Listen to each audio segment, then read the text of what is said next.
Kalau hidupmu lagi berat, dengar ini pelan-pelan. Ini bukan motivasi keras, bukan juga tentang bagaimana hidup harus selalu kuat. Tapi mungkin ini tentang hal-hal yang selama ini kamu simpan sendiri. Ada hal-hal di hidup yang tidak pernah kita ceritakan ke siapapun.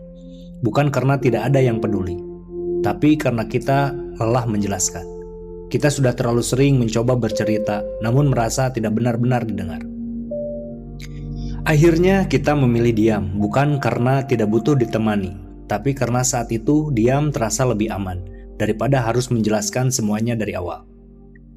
Kita tetap bangun pagi, tetap menjalani peran, tetap melakukan apa yang harus dilakukan. Dari luar terlihat baik-baik saja, padahal di dalam ada banyak yang sedang ditahan sendirian. Ada kalanya kita ingin bercerita, tapi berhenti di tengah kalimat.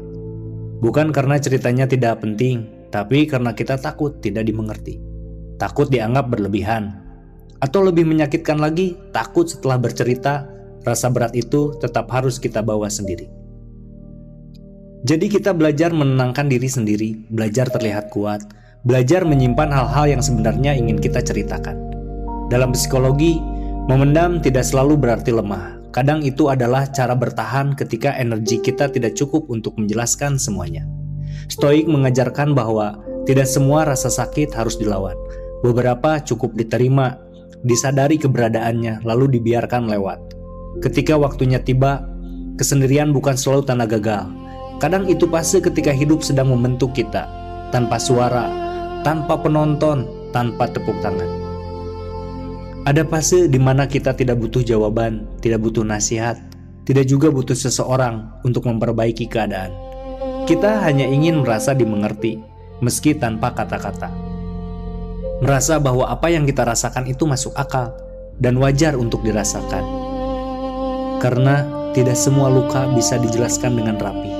Ada yang hanya bisa dirasakan lalu dipeluk pelan-pelan oleh waktu. Kalau kamu menonton ini sendirian tanpa komentar, tanpa ingin menjelaskan ke siapapun, mungkin kita sedang berada di fase yang sama. Tidak semua fase hidup terasa ringan, tapi tidak ada fase yang bertahan selamanya. Jika hari ini kamu masih memilih bertahan, meski pelan, meski diam, meski lelah, itu sudah cukup. Kamu tidak tertinggal, kamu tidak rusak, kamu hanya sedang berjalan dengan caramu sendiri. Dating dibuat untuk mereka yang berjalan pelan tapi memilih untuk tidak berhenti. Kalau hari ini kamu masih di sini, masih mendengarkan, itu artinya kamu masih berusaha.